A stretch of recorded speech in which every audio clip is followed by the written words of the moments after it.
Hi everyone, again welcome to SOC 25. This is Heather. We're trying something new in this class this semester. We're going to try contract grading. So this really short video is designed to answer 3 questions. What the heck is contract grading? Why are we doing it? And what does that actually mean for you in the class? So here we go. So what is contract grading? Well, it's pretty much the exact opposite of probably what you're used to, right? Usually when we think about grading, we think about points or grades and how that all adds up to figure out your final course grade. We're not doing that. We're going to try something a little bit different. We're going to basically, contract grading is the idea that you choose the grade you want to get in the class based on how much work you want or can do. If you fulfill the basic criteria, right, you do a minimum amount of assignments, you're going to get a B. You do more kind of different things, you're going to get a higher grade. You do less, you get a lower one. And one of the big so whats is you're not going to get points or a grade, but rather you're going to get feedback from me, right? The idea is to get away from doing things to earn points versus doing things to kind of grow your curiosity and your engagement in the material. So contract grading, really different. So why are we doing contract grading? There's 100 reasons, but I wanted to highlight a few of them.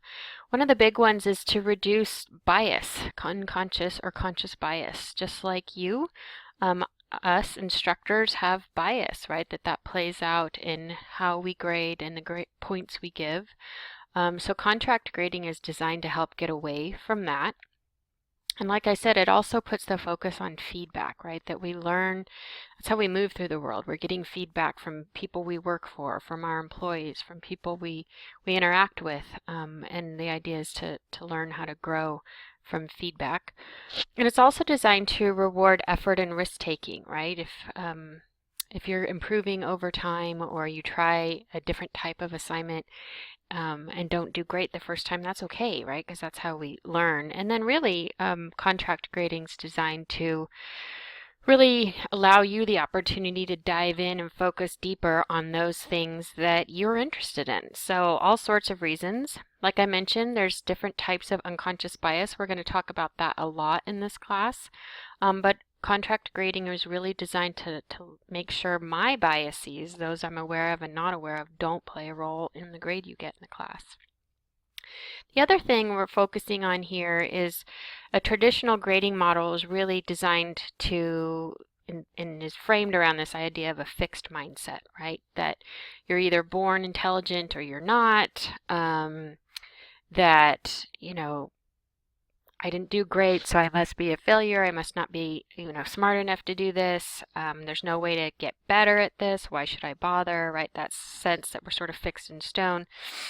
Contract grading is designed to really reward a growth mindset, right? To really encourage risk-taking, try something new, push yourself out of your comfort zone, learn from mistakes, and knowing that intelligence and curiosity and engagement is not fixed. It's something like a muscle that we can work. So all sorts of whys.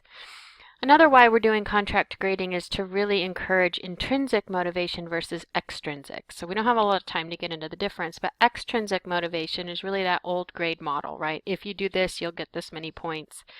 If you do this, you'll get an A, a B. And that's not inherently bad, right? We do things for extrinsic reasons.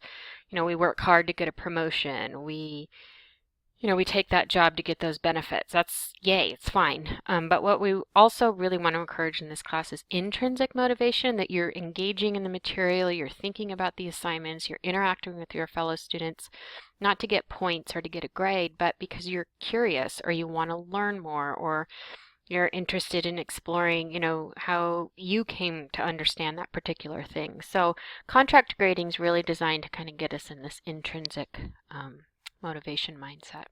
Okay, so how is this actually going to work in this class? Like I said, this is the first time, so we're trying out. Bear with me. But basically, we have two types of assignments, as you're going to see: participation assignments and reflection assignments. And if you only miss 2 participation assignments and only miss 3 out of the whole course, you're guaranteed a B, right? It doesn't matter that you did it perfectly. It doesn't matter, you had some spelling errors, you're going to get a B. We're going to talk about how to get an A here in a minute because you'll see those are the same. But if you're doing fewer assignments, you know, C, D, so on and so forth. So how do you get an A in this class? Well, you're going to see there's lots of different smaller assignments versus one big one. So if I see that you've really improved over the course of the semester, right, because that's how we learn and grow, that's an opportunity to get an A. If you're going above and beyond on a regular basis in assignments, right, really digging into something, or there's a particular topic or topics that really gets you excited and you take a deeper dive, that's a way to get an A. And then we also have these weekly online chats. If I see some really thoughtful, careful engagement and deep dives into the material in those chats, that's a way to get an A. So basically, you get to decide what grade you want in the class. And part of that is everything is, we do have a big do-over policy. The idea is to learn from our mistakes. So if you do an assignment, you turn in something that, gosh, I could have done better, or I wasn't having a great day, I want to try again, you can absolutely do that. You just need to contact me and I can reopen it. So I encourage folks to take me up on that. All right, that was a quick overview of contract grading. Of course, reach out to me if you have any questions, and looking forward to your feedback. Take care. Bye.